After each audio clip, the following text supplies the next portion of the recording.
Good morning बच्चों। आज हम लोग अपने पिछले एपिसोड का कंटिन्यूएशन में ही चालू करेंगे।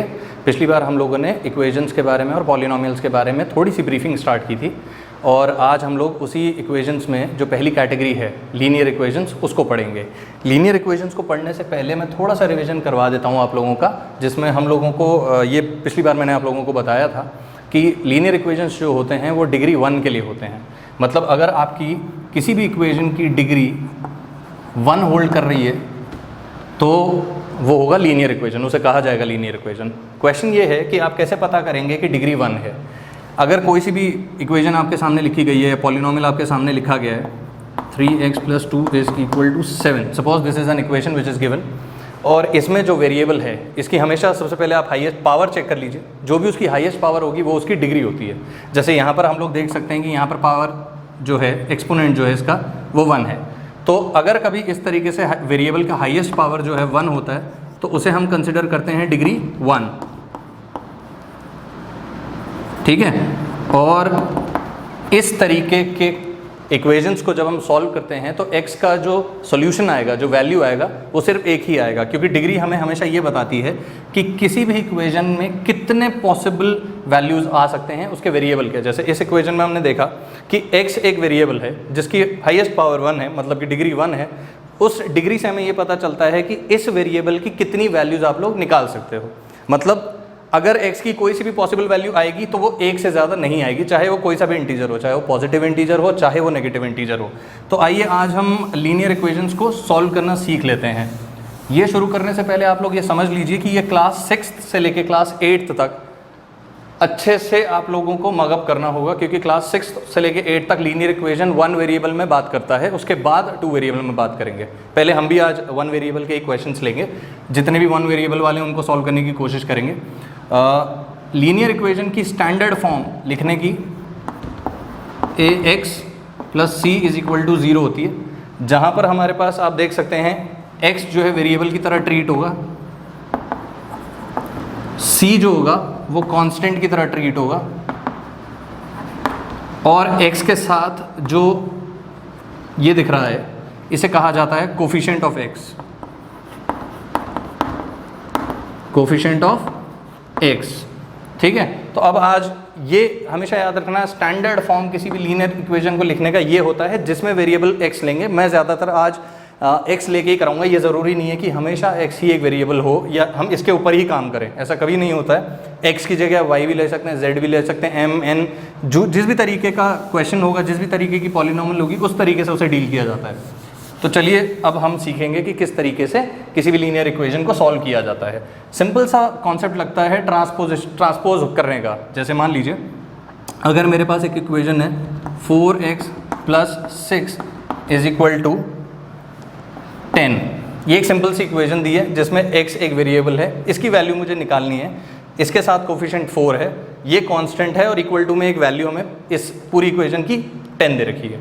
तो ये एक ax + c के तरीके का आपको एक इक्वेशन दिखाई दे रहा होगा। अगर एकदम सिंपलेस्ट फॉर्म में जाना चाहें तो ऐसे भी जाया जा सकता है, ठीक है। अब देखिए, हमें वेरिएबल की वैल्यू निकालने से पहले याद रखना होता है जो भी वेरिएबल के साथ है, इस वेरिएबल को बिल्कुल भी नहीं छूना है, इसके साथ जो भी चीज़ है उसको ट्रांसपोज कर देना है दूसरी तरफ। इस वाले पार्ट को हम कहते हैं LHS, जो कि कहा जाता है left hand side of the equation, और इक्वल टू के जो राइट हैंड साइड में पड़ता है उसे कहा जाता है right hand side of the equation.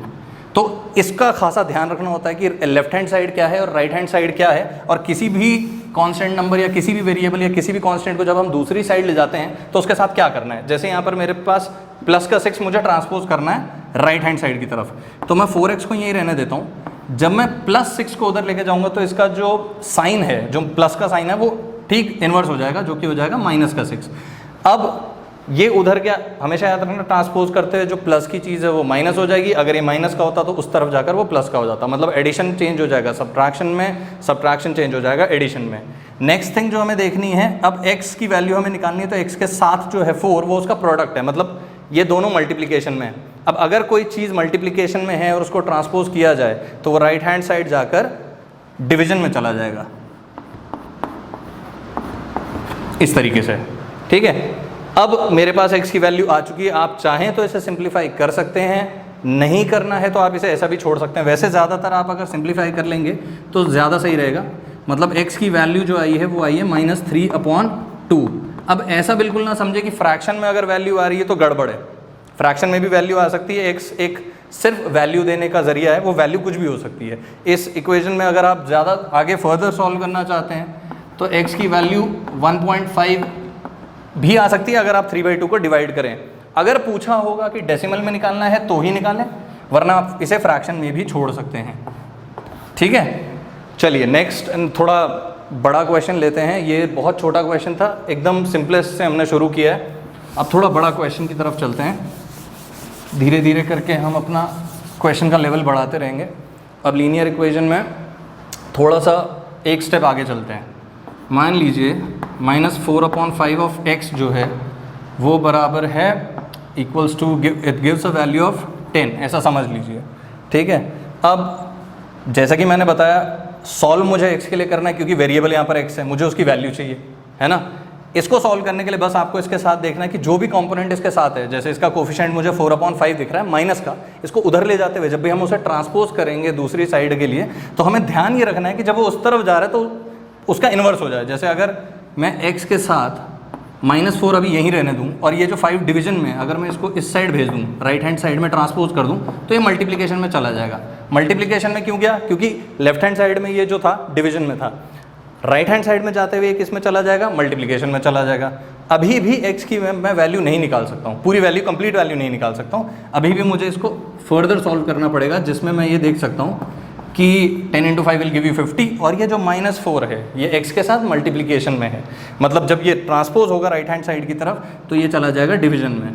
आप माइनस साइन इधर भी रख सकते हैं या अगर नहीं रखना चाहते हैं तो -4 नीचे ले जा सकते हैं। साइन में कोई चेंज नहीं आएगा जब तक वो एडिशन या सब्ट्रैक्शन के ऑपरेशन में ना हो, तब तक तो नहीं आएगा।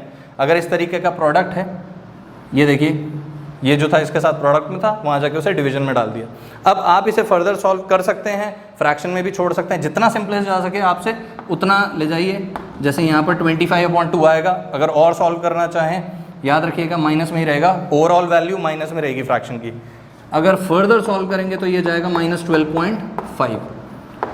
शुरुआत में मैंने आपको कहा था कि इसकी डिग्री सबसे ज़्यादा इंपॉर्टेंट होती है, वो इसीलिए आप खुद देखिए, ये एक इक्वेशन थी, ये एक पॉलिनोमियल था, एक लीनियर इक्वेशन थी मेरे पास, जिसमें मैंने x की वैल्यू निकाली, वेरिएबल की वैल्यू निकाली है, और उस वेरिएबल में देखने से वैल्यू निकालने के बाद मुझे पता चला इसके अलावा मैं कोई वैल्यू नहीं निकाल सकता हूँ। मतलब अगर किसी की डिग्री 1 है तो उसकी सिर्फ एक ही वैल्यू आएगी, उसके अलावा उसकी कोई वैल्यू नहीं आ सकती। तो हमने इससे ये एक और चीज़ समझ ली कि डिग्री कितना सिग्निफिकेंस रखती है किसी भी लीनियर इक्वेशन में।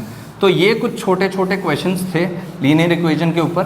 अब थोड़ा और एक स्टेप आगे चलकर डील करते हैं लीनियर पॉलिनोमियल को। एक्सक्यूज मी, मान लीजिए 3x - 6 = 0। एकदम स्टैंडर्ड फॉर्म लिखा है मैंने, एकदम स्टैंडर्ड। ये एज एन एग्जाम्पल आप लोग सॉल्व करने की कोशिश कीजिए क्या होगा अगर आपको इस वेरिएबल का वैल्यू निकालना है तो आप क्या करेंगे।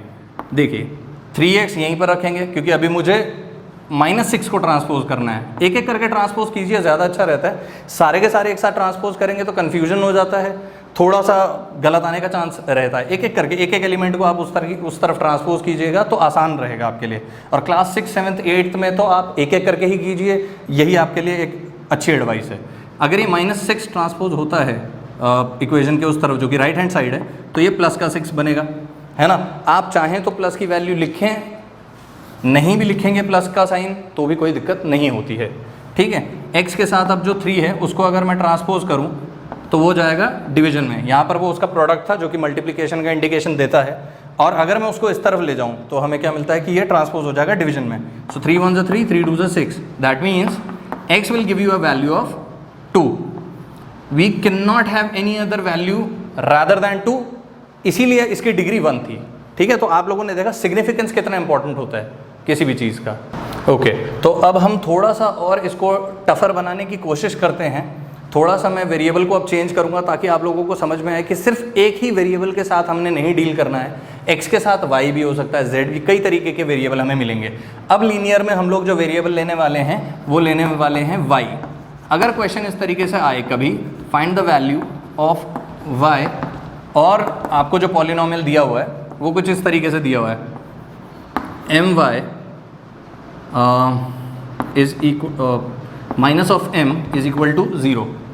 इसमें आपको y की वैल्यू निकालनी है। अब देखिए, इसको देखकर घबराना मत, अगर आपको ये ना दिखे कि कांस्टेंट नंबर कोई नहीं है या वेरिएबल कैसे निकालेंगे, हमारे पास तो नंबर है ही नहीं, हमारे अभी तक तो जो सिखाया गया था उसमें सब में नंबर था, ऐसा नहीं होता है। आप सिर्फ उसे कंपेयर कीजिए कि ये स्टैंडर्ड फॉर्म के साथ मैच हो रहा है या नहीं, क्योंकि यहाँ पर वेरिएबल y है तो मैं स्टैंडर्ड पॉलिनोमियल में वेरिएबल भी y रख के देखता हूँ।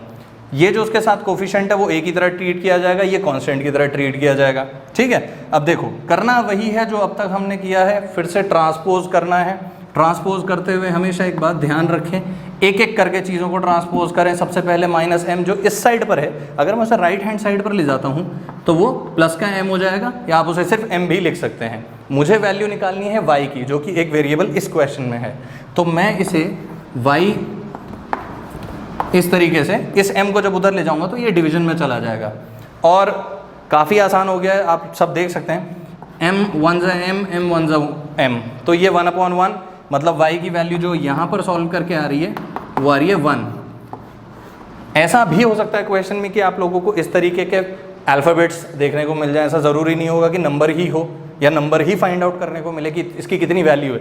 ये थोड़ा सा टफ है, उतना नहीं। अगर आप basic concept, basic standard of equation के साथ चलेंगे तो आराम से क्वेश्चन निकल जाएगा। एक और क्वेश्चन हम लोग आज प्रैक्टिस कर लेते हैं इसी तरीके की, ठीक है। इसमें भी हम y को ही वेरिएबल लेकर चलते हैं। मान लीजिए कुछ इसमें भी अल्फ़ाबेट चेंज कर दें, ay plus b plus c, या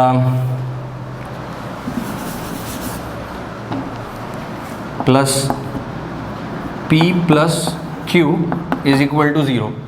अब देखिए, ये थोड़ी सी कॉम्प्लिकेटेड फॉर्म दिखाई दे रही है, लेकिन फिर से वही हमें इसको कंपेयर करना है किसके साथ, स्टैंडर्ड फॉर्म के साथ। इस तरीके से नज़र आना चाहिए, ठीक है। मतलब जो y के साथ है वो तो हो गया आपका a कोफिशिएंट, और जो बच गया वो पूरा का पूरा कांस्टेंट है। मतलब इसको आप अगर एक तरीके से भी ट्रीट करेंगे तो भी कोई दिक्कत नहीं है, ठीक है। इसको लिखने की ज़रूरत नहीं होती है, इसे आप कंसिडरेशन में हमेशा रखें, ठीक है। अब मान लीजिए आपको y की वैल्यू निकालनी है, y वाला एलिमेंट ये है, इस पर ध्यान दें, बाकी चीज़ पर एक एक करके ट्रांसपोज करना शुरू कर दें, ठीक है। a y को आप यहीं रखें, p और q को जब आप वहाँ ले जाएंगे तो आपके पास दो मेथड है ले जाने के। या तो आप एक एक करके उधर ले जाएं, जैसे अगर मैं p को उधर ले जाऊंगा तो वो माइनस का p हो जाएगा, और अगर q को भी उधर ले जाऊंगा तो वो माइनस का q हो जाएगा। एक मेथडोलॉजी तो ये कहती है। एक मेथडोलॉजी कहती है कि अगर मैं इन दोनों को एक ही एलिमेंट सपोज कर लेता तो ये कुछ इस तरीके से बिहेव करता, क्योंकि इन दोनों के बाहर प्लस का साइन था तो वो वहाँ जाकर ट्रांसपोज होते हुए माइनस का हो जाएगा।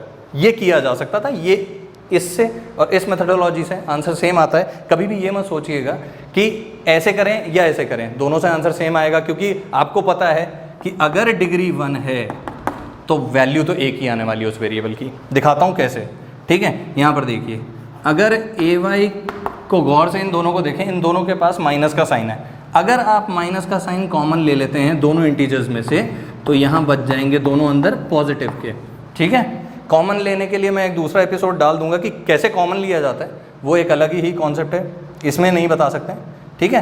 तो अब हमने इसको कॉमन ले लिया। अब देखिए क्या करना है, यहाँ से y के साथ जो था a, ये इसका मल्टीप्लिकेशन में प्रोडक्ट है। अगर मैं उसे उस साइड भेजूंगा तो वो कहाँ जाएगा, डिवीजन में। तो अगर ये p प्लस क्यू के साथ डिवीजन में जाएगा तो कैसे होगा, a, ठीक है। अब ये जो था ये हमारी वैल्यू आ गई। क्योंकि ये नंबर्स की फॉर्म में नहीं है इसीलिए मैं इसे डिवाइड नहीं कर सकता हूँ। जिस तरीके से जैसी फॉर्म आई है उसे वैसा ही छोड़ दें, यही आपका आंसर कहलाएगा। ये वैल्यू है हमारे y वेरिएबल की। इस तरीके से अगर आप इसको भी करना चाहते तो भी आंसर सेम आता, y यहीं रह जाता। अगर उस तरफ माइनस p प्लस क्यू है और a अगर आप ले जाना चाहते हैं तो वो हमेशा डिवीजन में जाएगा, क्योंकि यहाँ पर लेफ्ट हैंड साइड में तो वो मल्टीप्लिकेशन में था, तो वहाँ जाकर वो ट्रांसपोज हो जाता है राइट हैंड साइड जाते हुए डिवीजन में। देखिए दोनों की वैल्यू अगर आप नोटिस कर रहे हैं तो ये दोनों की वैल्यू जो है सेम आएगी, ठीक है। तो इसी के साथ आज का हम लोग एपिसोड ख़त्म करते हैं।